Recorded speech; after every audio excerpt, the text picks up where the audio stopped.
Okay, one of the things we discussed in class, which you should remember if you watched the recording, and you should be watching the recording, is that really I learned a lot from a student. I had a PhD student last year who really wondered whether we should be having Native American tales retold by this British author.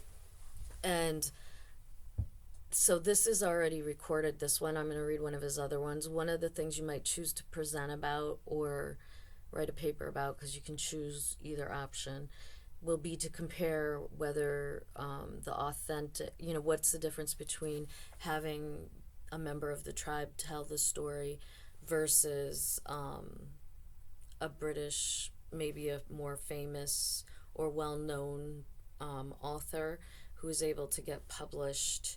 What's the difference? This did win a Caldecott Award, but for anti-bias education and the checklist you made, we shouldn't go into the bells and whistles. We should decide what we think is really what we want to teach children or share with children about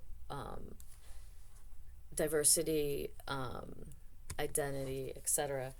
And the other two goals, social justice and advocacy, perhaps as teachers, we can advocate to share more authentic works. We'll see. So I have talked to others who really love this author's storytelling, and these are retellings. It's not like it's very common. It's just whether, when we have a limited budget, do we want to spend our money on supporting the actual members of the tribes and support them in those retellings. All right, so this one's already recorded. You may have watched it because there were only 3, and this is one more I have purchased. So the illustrations are very vibrant. They are noticeably different from the ones from the Smithsonian. So this is Paul Goebel. He is a British author, and if you decide to do that as your focus for your paper or presentation, then you probably should research the authors of these books a little bit. You might even want to look at the publishers. So this is published by Aladdin Paperbacks, which is part of Simon & Schuster's children's publishing division. It was published in 1983, and it's by Paul Goebel. There is a little bit of an introduction in here. It says this is a story of how the sacred knowledge of the sun dance was given to the Blackfoot people. The full story is recorded by Walter McClintock in The Old North Trail, 1910, and by George Bird Grinnell in Blackfoot Lodge Tales, 1892. The nomadic Blackfoot traveled the northern Great Plains and now live on the western edge of their former lands in Montana and Alberta. They meet each summer for the Sundance and pitch their painted teepees. It seemed appropriate to illustrate the story with sacred symbols taken from their painted teepees. Each teepee design was revealed in a vision, and so we glimpsed the sky world as they visualized it. Where the story takes place in the sky world, the pages are bordered with these motifs. And you should look back at the PowerPoint to see, why do they keep talking about motifs, if you don't remember. All the teepee designs illustrated have been carefully copied. A few generalizations can be made about their symbolism. The teepee's bottom border represents the earth, with level plains, rounded hills, or jagged mountains. Discs depict dusty stars, or puffballs, which appear magically overnight. The top represents the sky knight, the morning star cross at the back. Discs on the smoke flaps depict the 7 brothers, the Big Dipper, and the lost children, and I don't know how to say this, but it's Pleiades. The birds and animals who gave their teepees to people in dreams are painted on either side of the door. Picked out in different colors are the internal and external parts, which contain the animal's special power. Some of the teepee designs are ancient. When a cover is worn, the design is copied. In former times, the old cover was staked to the ground where it returned to the elements or it was sunk in the rocks in the lake.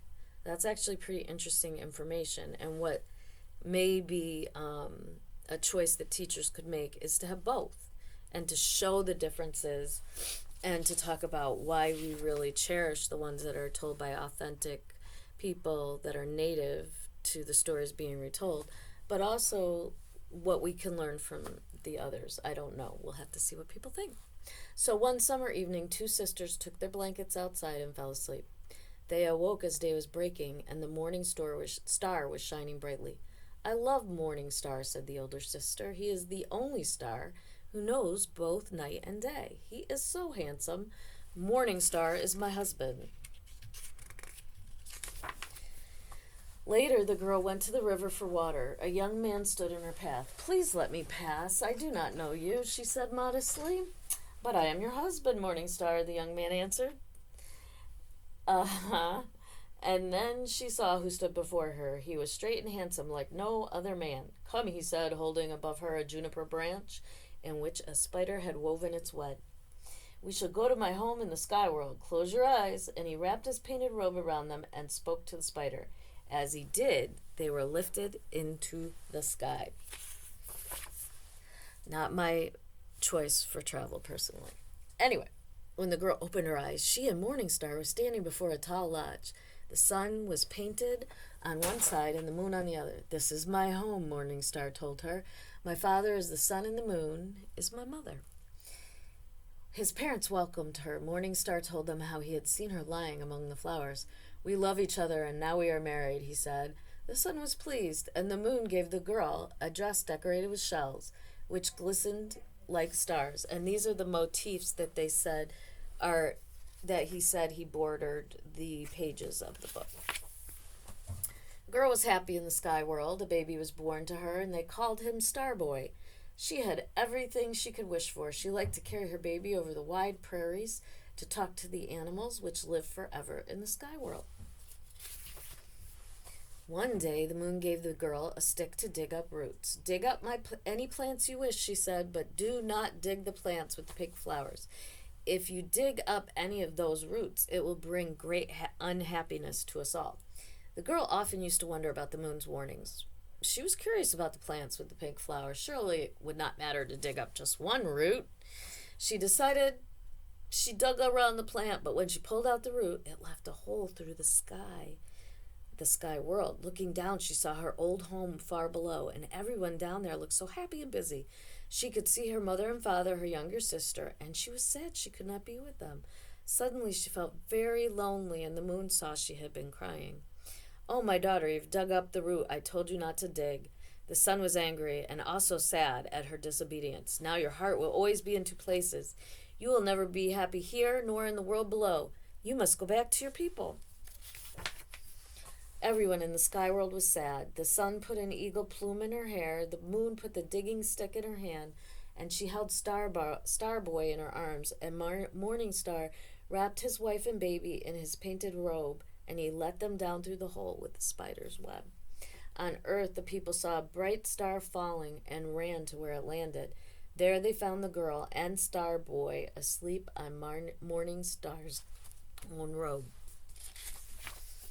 The girl was never happy after that. It was not until she died that she was taken back again to the sky world. She became the evening star and lives there with Morning Star forever. Star Boy was still young when his mother died, and as he grew, people noticed his face became more and more ugly with a mysterious scar.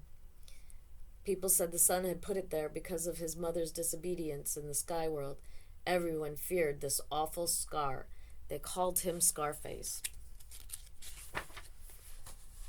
When Star Boy grew up, he loved the chief's beautiful daughter, but he did not tell her because he was poor and ugly.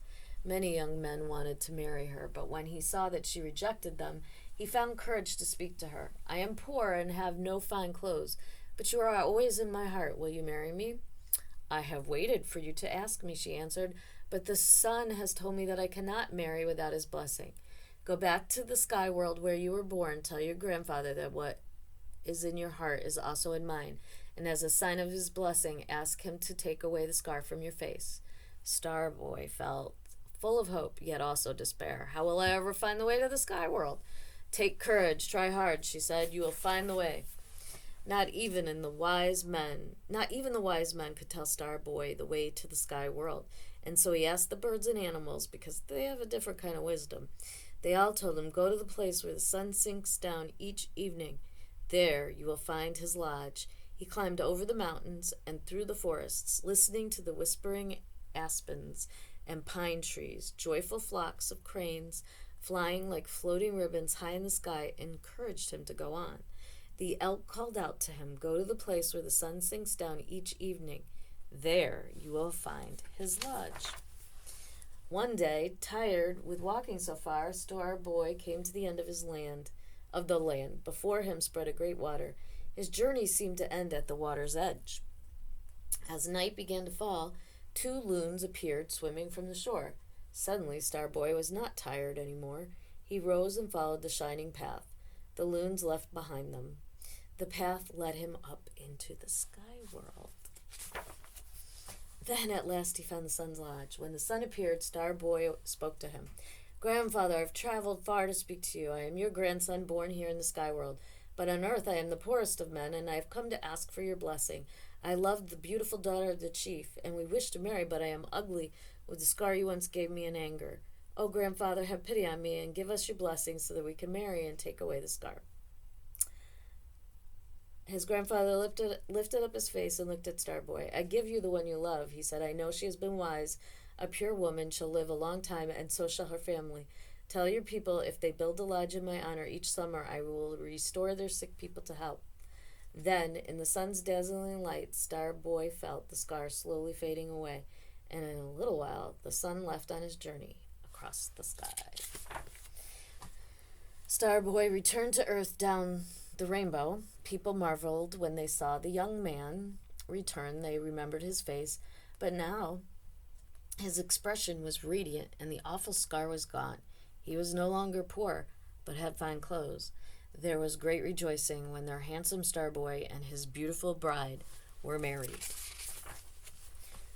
When the Star Boy died, he was taken back up into the sky world.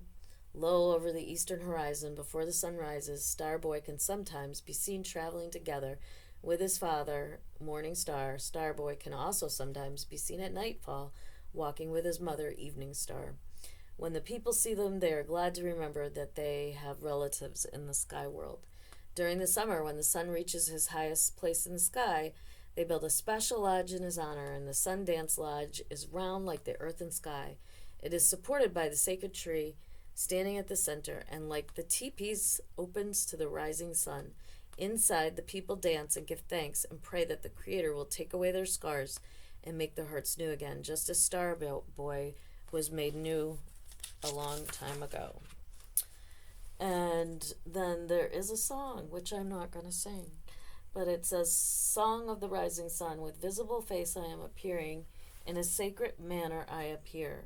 For the greening earth a pleasantness I make, the center of the nation's hoop I have made pleasant. With visible face behold me. The 4-leggeds and 2-leggeds I have made them to walk. The wings of the air I have made them to fly. The finned ones I have made them to swim. The rooted ones I have made them to rise. With visible face I appear. My day I have made it holy. And it says black elk in parentheses. So this was published by Aladdin Paperbacks. It says Simon and Schuster under that. It also says ages 5 to 8 is what the reading level is, but that doesn't mean you couldn't read it to younger if you felt it was appropriate. And then I believe I already told you the copyright date, which was 1983.